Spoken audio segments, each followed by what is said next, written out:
Quizá una de mis referencias más importantes en el mundo de los negocios creativos es este hombre, cineasta, emprendedor y además matemático, el señor Dani Sadia. Yo soy Luis G.I.G., es el podcast número 17 y sin más preámbulos, comenzamos. LG presenta el podcast de Luis G.I.G., un espacio para conocer a las personalidades del mundo digital y la manera en la que usan la tecnología para mejorar su vida. Sigue el ejemplo de estos personajes y acompaña semana a semana a Luis G.I.G. en la búsqueda de sus secretos. El podcast de Luis G.I.G., presentado por LG. Pues sí, como escuchaste, el señor Dani Sadia está en este podcast. Y bueno, debo contarte que a él lo conocí, quizá fue en la premiere de su primera película. Recuerdo que me pareció una persona muy amable, pero sobre todo muy inteligente. Después, quizá algo que fue muy curioso es que nos estuvimos topando durante mucho tiempo en un Starbucks que está en Lomas de Chapultepec, justo cuando yo entraba y salía de mis colaboraciones cuando estaba ahí en Grupo Asir. La verdad es que también fue interesante porque hubo varios conatos en los cuales ahí estuvimos buscando trabajar en conjunto para realizar streamings, para también estar, no sé, yo tener un podcast ahí en Dixo, en fin, en general, digamos que siempre ha habido un contacto sumamente respetuoso ahí con el señor Dani Sadia. Y quizá creo que la parte más interesante y que a mí me encanta es que en cada microplática con él siempre le he aprendido algo. Creo que es una persona quizá de opiniones muy firmes, pero que es una persona que por lo mismo vale la pena escuchar, porque tiene una idea muy clara de lo que quiere y cómo lo quiere. Y la verdad es que creo que conviene aprovecharlo cuando siempre se le tiene enfrente. Así que por eso no te voy a decir más, te dejo con el creador de Dixo.com, el señor Dani Sadia. El podcast de Luis G.I.G. Pues muy bien, como escucharon, quizá una de las personas que uno se encuentra en la vida, los conoce y dice, qué buena gente es este señor. Obviamente es el señor Dani Sadia, emprendedor, quizá una de las personas que más ha trabajado en espacios creativos o emprendiendo en esta área. Y bueno, me da muchísimo gusto que esté con nosotros en esta ocasión. Dani, bienvenido. Muchas gracias, Luis. Algo que te puedo decir, Dani, es que bueno, tú has emprendido en espacios como, no sé, antros. Has trabajado generando plataformas digitales, generando espacios de realidad virtual, en el mundo del cine, básicamente digamos que en un montón de espacios creativos. ¿Te consideras a ti mismo como un precursor del emprendedurismo creativo en México? La verdad, sí. O sea, no es por inflarme mi ego ni mucho menos. O sea, siempre me han encantado las nuevas tecnologías, y siempre he buscado la manera de estar involucrado en estas nuevas tecnologías. Yo creo, y te lo puedo asegurar, sin equivocarme por mucho, pero yo creo que yo tuve una de las primeras agencias digitales en México, porque la abrimos en 1996. Que se llamaba Interfaz 401, cuando me asocié con una compañía que hacía animaciones 3D, cuando empezaba con todo Studio 3D Max y todo esto, y con una otra agencia que se llamaba 401 Interactivo. Oye, básicamente esta primera fue lo que se convirtió en Ogilvy Interactive, ¿no? Exactamente, o sea, luego juntamos estas tres empresas y formamos Interfaz 401 en el 96, y en el 2000 la compró Ogilvy para unirla a la red mundial que estaban ellos lanzando, que era Ogilvy Interactive. Ahora, dentro de todo lo que has hecho, ¿cómo te consideras en este momento? O sea, si tuvieras que definir a Dani Sadia en este mayo del 2018, ¿cómo lo defines? Frustrado, Luis. ¿Por qué, Dani? ¿Por qué? Si has hecho muchas cosas. La verdad, en el mundo del podcast, por ejemplo, llevo 12 años. Y 12 años que me ha tocado evangelizar tanto a marcas como a agencias de medios como a usuarios. Y de repente es un poco desesperante, la verdad, tratar de hacerles entender que el podcast es un gran vehículo que tiene y va a reemplazar la radio. O sea, yo no sé si has escuchado la radio últimamente, pero se me hace inconcebible, te juro, que una marca prefiera estar entre el gritón de Chedraui y el gritón de Bodegas Aurrerá. O sea, es algo que no lo entiendo. Y aparte que no logren entender que la gran ventaja que es el podcast, que puede ser on demand, que lo puedes escuchar cuando tú quieras, que va a un cierto target muy específico y que está interesado en temas temas históricos, temas de literatura, temas de tecnología, temas de nuevas tecnologías, temas de cosas obscuras como la Deep Web y todo esto. O sea, no lo entiendo por qué todavía las marcas no saben que pueden ir por ahí, y no entiendo por qué los contenidos también en español del podcast no han logrado posicionarse como tal. Vamos a hablar ahorita, justo que estás tocando este tema, vamos a regresar a este tema de las marcas porque se me hace muy interesante, pero creo que es justo hablar de Dixo. En este podcast, en varios episodios, hemos hablado que desde mi perspectiva, el podcast está viviendo una segunda etapa. Creo que este tema del on demand, el abaratamiento en datos, el hecho de entender a través de plataformas como Netflix que podemos escuchar incluso, como tú me mencionaste, ese programa de radio sin los gritones de al lado y cuando yo lo quiera, o incluso contenidos nuevos. Yo creo que se le está dando un nuevo revival al mundo del podcast. ¿Tú lo crees así? ¿Cómo lo ves desde la perspectiva de Dixo, que es justo esta plataforma de podcast que, bueno, salió desde el 2005, ¿no? ¿Es así? Exactamente, en octubre de 2005 creamos la sociedad anónima que se iba a encargar justamente de hacer esto que se llamaba contenidos en línea, y el único medio que íbamos a usar era el podcast, ¿no? Porque Steve Jobs había dicho que iTunes iba a empezar a distribuir podcast y nosotros dijimos, necesitamos estar ahí, ¿no? Pues tuvimos también la gran fortuna, o sea, en México tenemos una gran cultura radiofónica. La verdad es que es muchísimo superior a la cultura radiofónica que hay en Estados Unidos, radiofónica y producción de esa cultura radiofónica. O sea, la producción de audio de la radio es netamente superior a la que encontrabas en cualquier oferta en Estados Unidos. Y entonces nosotros hicimos ese puente entre buenos contenidos y estas producciones. La verdad es que yo creo que nunca se fue a ningún lado, o sea, nunca murió para renacer. O sea, el podcast siempre se mantuvo, siempre estuvo te diría en el underground, siempre moviéndose en este submundo de las producciones de audio, y de repente en Estados Unidos sale un podcast que se llama Serial de This American Life, y nos damos cuenta, tanto la gente que estaba en la industria como la gente que estaba empezando a hacer podcast, que el podcast es mucho más poderoso de lo que uno pensaba. O sea, Serial, no sé cuántos millones de downloads ha logrado hasta la fecha. Creo que es el podcast más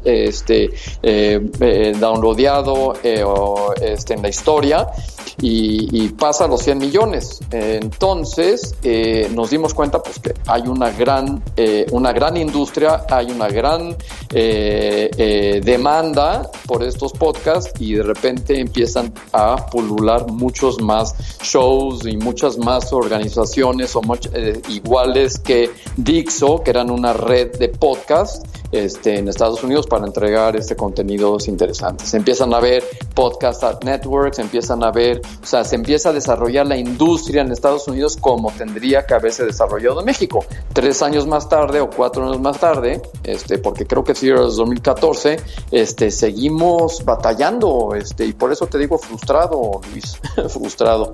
Oye, Dani, yo algo que sí veo, por ejemplo, es que la cultura del podcast, por ejemplo, en España tomó mucha fuerza, y ahora después de la crisis que hubo allá y la migración de mucha gente hacia el país, como que empezaron a traer también todo esto, ¿no? En este tema de escuchar los programas que escuchaban allá, etcétera, y muchos lo hacían a través de podcast. ya mencionaste algo de las marcas, pero ¿qué crees que es lo que hace falta para que termine de explotar el podcast? ¿Qué es lo que está ocurriendo o qué es lo que no está ayudando para que esa explosión ocurra? Pues uno, yo pienso que las agencias de medios tienen que empezar a voltearse mucho más hacia el podcast. O sea, tienen que entender que traerle views, o sea, vender una mención en esta cosa que empezó en el 2012, me parece, con los youtubers y los influencers en Twitter y en Facebook y en YouTube. Que fue una carretada de dinero que les dieron a ellos sin realmente darle resultados. O sea, todo se empezaba a medir a partir de KPIs en vez de algo cualitativo, era mucho más cuantitativo. Y por eso se les hacía mucho más fácil podérselo, o sea, la agencia de medio podía vendérselo mucho más fácilmente a sus marcas, ¿no? Diciendo, pues bueno, estuvimos presentes en un video que tiene 3 millones de views, pero pues realmente no sabes si el producto que están anunciando ahí, pues el usuario realmente diga, no, pues sí, voy a buscarlo, ¿no? Y muchas cosas también que en México pensamos que tenemos un star system en donde Kim Kardashian puede decir algo, puede hacer una mención sobre Snapchat negativa y la acción de Snapchat se va para abajo. En México no tenemos eso. O sea, no existe alguien de este star system que realmente sea, o sea, que sea lo que llaman los gringos el influencer, que aquí lo hemos adoptado cuando realmente ya cualquier persona se autollama influencer, ¿no? Entonces, yo creo que mucha de la culpa es de las agencias de medios, que pues, tampoco los culpo, ¿no? Ellos también tienen que, o sea, no quiero señalarle el dedo. O sea, ellos necesitan tener ingresos y pues la manera de tener ingresos es vendiendo lo que tienen seguro. Pero tendrían que tener una parte de evangelización importantísima para que ellos mismos puedan ofrecérsela a la marca y decirle, vamos a destinar una parte del presupuesto a un podcast y vamos a ver cómo funciona. Yo creo que no sucede en México, Luis. Oye, Dani, y ahí te hago una pregunta neurálgica. En la historia de Dixo, ¿cuáles eran los podcasts más escuchados? Mira, nosotros hemos pasado por absolutamente todos yo creo todos los targets. Definitivamente el más escuchado es el de Marta de Baile, pero el podcast de Marta de Baile pues es un programa de radio puesto en MP3, sin cortes comerciales y muchos también sin menciones. Y ahorita estamos en Dixo estamos experimentando con un podcast que se llama Estación Revolver, que es Horacio Villalobos, Sergio Zurita, Mauricio Valle y Pilar Bolívar, y ellos están llegando. Ellos querían hacer un programa de YouTube y la verdad es que los convencí de que hicieran un podcast semanal con diferentes temas de actualidad o de lo que ellos pensaban que podría ser interesante para su audiencia. Y pues estamos llegando a unas cifras que la verdad está siendo más bajado o escuchado que el mismo podcast de Marta, ¿no? Está en formato de podcast, está pensado para un formato de podcast y es un episodio semanal. Y está dando mucho resultado, pero también por la calidad y por la calidad de sus anfitriones, ¿no? Que son pues los 4 que te mencionaba. Y también pues hemos pasado por todo tipo de personalidad, como el de Luis García, León Krause, que también por su propia audiencia mandaban tráfico para que escucharan el podcast. Te estoy hablando hace 4 años también de esto, claro. Luis. Es un camino que parece recto, pero no es recto. O sea, vamos viendo obstáculos y vamos tratando de darle la vuelta a ese obstáculo de tal manera de, pues casi siempre encontrar el plan B para poder encontrar ya a la audiencia y al anunciante que venga con esta audiencia. Hay una pregunta que quería hacerte desde hace mucho tiempo y es que por ahí también tonteando entre mis cavilaciones en internet llegué a una lista de la gente en Twitter con más tiempo y tú estás en la posición número 8. Tú estás en Twitter desde febrero de 2007.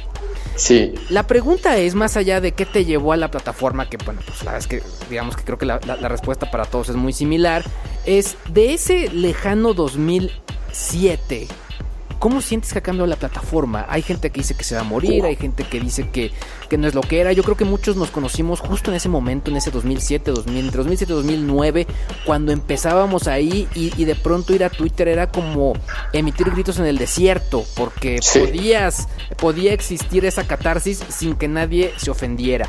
¿Cómo sientes ahora el cambio en la plataforma? No, yo creo que tú y yo y varias personas que yo conozco, gracias a Twitter, hemos visto la plataforma ir mutando de una a otro mundo, ¿no? O sea, al principio no era un grito en el desierto, éramos como una gran familia en donde pues podías hacer bromas sin que llegaran los mirones de lo políticamente correcto, los nazis de la ortografía, claro, a enseñarte del dedo y decirte cómo es posible que no sepas que tiene un acento, ¿no? Y eso eran los insultos que recibíamos en una época. Hemos visto todo, y pues yo lo único que hago es, la verdad, en este momento, como dicen los gringos, ride the wave. Yo voy sobre la ola, y si la ola me lleva sobre me ha llevado a ser más mirón ahora en Twitter que ser activo, porque ya no sabes qué escribir yo en serio hubo un momento en donde ya dejé de tuitear porque ya no sabía qué decir en Twitter sin pensar, si digo esto me van a decir esto, entonces mejor digo el otro, entonces es horrible porque al final como que ese editor mental entraba en acción y de repente como que uno se sentía limitado, ¿no? Es autocensura, y esa cosa de autocensura es la peor cosa que le puede suceder a cualquier ser humano. Cuando te tienes que autocensurar es que estás perdiendo una batalla contra algo. O sea, no vayan a decir, no vayan a pensar que si uso la palabra tal, la usé deliberadamente porque estaba yo escondiendo otra cosa, ¿no? Y la verdad, yo ahorita, te soy sincero, lo uso mucho, uso mucho Twitter también para denunciar el antisemitismo en el mundo. Eso es algo que me he tomado muy a pecho, bueno, desde siempre, y también he pasado por todo tipo de insultos, que también antes me los tomaba muy en serio. Ahora pues ya sabes que, persona anónima, sin nombre, sin apellido, no me interesa tu opinión, o sea, no me voy a enfrascar ni con una discusión contigo, aparte que la verdad es una pérdida de tiempo. O sea, eso ahorita lo estamos viviendo mucho con estas elecciones, ¿no? O sea, uno trata de convencer que su candidato es el mejor, pues no, o sea, a mí no me vas a convencer quién es el candidato mejor, o sea, no me vas a convencer, no hay manera, pero estoy mucho más de mirón. Y una cosa, nada más como aclaración, ¿sabes por qué estoy en Twitter yo? ¿Por qué continúas en Twitter? A ver. Pues ¿por qué abrí mi cuenta de Twitter? ¿Por qué soy el número 8 en México? ¿Por qué, Dani? ¿Quién te invitó? Es que justamente era una plataforma, Twitter, bueno, Jack Dorsey y Evan Williams tenían una plataforma que se llama Audio, que era de podcast. Y entonces ellos decidieron de repente decir, oye, ¿qué tal si hacemos esta cosa que se llama Twitter? Está muy interesante.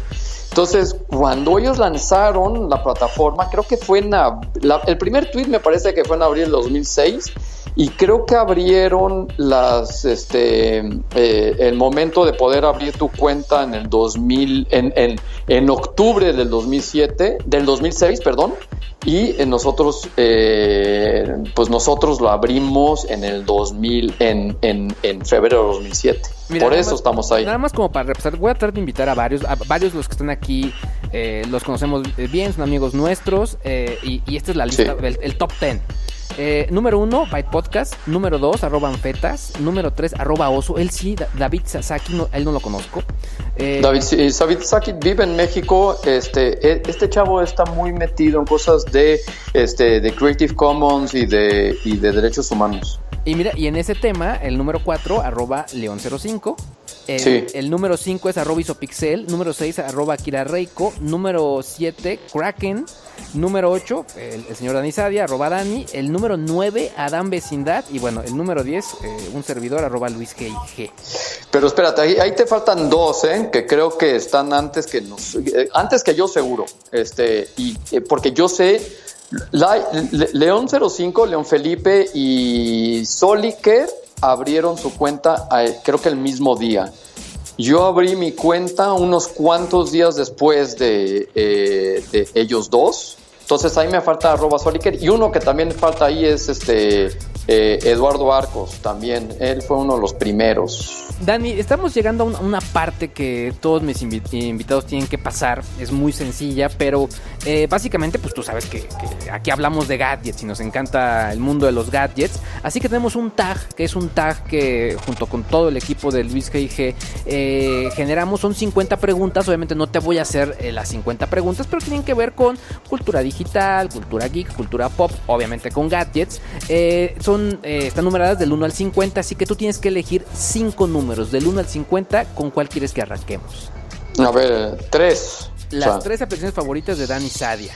Pues bueno, WhatsApp, cualquiera de mensajería, Telegram, WhatsApp o cualquiera de esas. Skype, me gusta mucho, que son de comunicación las dos. Y déjame salirme de algo de entretenimiento. Spotify, me encanta. Muy bien. Siguiente número, Dani. 33. 33, a ver. 33. ¿Qué opinas de los youtubers? ¿Sigues alguno o no te puedes explicar las filas para conocerlos en las convenciones? No me puedo explicar las filas por conocerlos en las convenciones. O sea, siento que es una parte de mi vida que no sé si agradecer que nunca la tuve, o una parte de mi vida que en realidad, Luis, te lo digo con toda honestidad, no entiendo.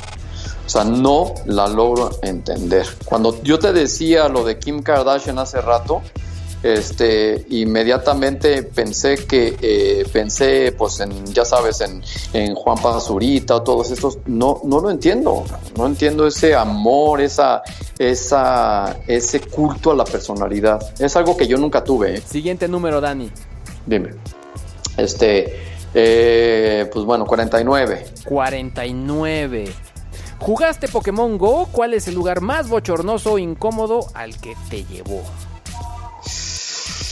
Sí jugué Pokémon Go y a un ¿cómo se llama? Paso a desnivel por el Palacio de los Deportes. ¡Guau! ¡Guau!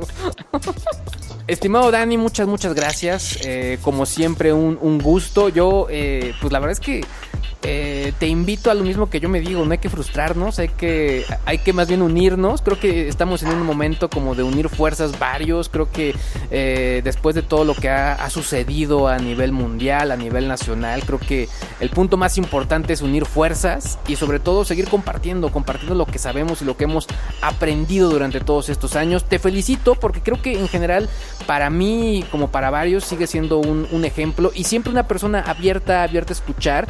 Y cuando en lo personal lo puedo decir, cuando hubo que pedir consejo, tú siempre diste una buena palabra y creo que eso se vuelve y siempre se aprecia muchísimo. Muchas gracias, Dani, por haber estado en este podcast. No, muchas gracias, Luis, y la verdad es que también admiro mucho tu trabajo. O sea, eres muy tenaz, estás en esto desde que me acuerdo, estás siempre on top of technology, estás viajando para aprender de nuevos gadgets, nuevas tecnologías y todo, y eso también es la verdad es absolutamente admirable. El señor Dani Sadia en el podcast, aquí continuamos. El podcast de Luis G&G. Pues ahí lo tienes. ¿Qué te parecieron los comentarios de Dani Sadia? ¿Crees que los medios digitales tienen que ser revalorizados por las agencias de medios, las agencias de publicidad? ¿Tú qué haces para no frustrarte? ¿Qué, buscas más proyectos? Cuéntanos, ¿cómo ves este punto de vista? ¿A qué otro personaje te gustaría que invitara para conocer más su detrás de cámara, su historia? Recuerda que puedes dejarme todos tus comentarios en este mismo espacio o bien escribirme en Twitter @LuisGG para que me dejes tu opinión. La próxima semana te invito a conectarte porque la verdad es que va a estar buenísimo. Va a estar conmigo la experta en finanzas personales. Se llama Sonia Sánchez Square y la verdad es que está realizando un trabajo increíble para su marketing digital personal. Te invito a que vengas y le escuches y que, digamos que le robes junto conmigo varios consejos. Por lo pronto, regreso yo la próxima semana. Yo soy Luis G.I.G. Este fue el podcast número 17 y aquí, como siempre, continuamos. El podcast de Luis G.I.G. presentado por LG.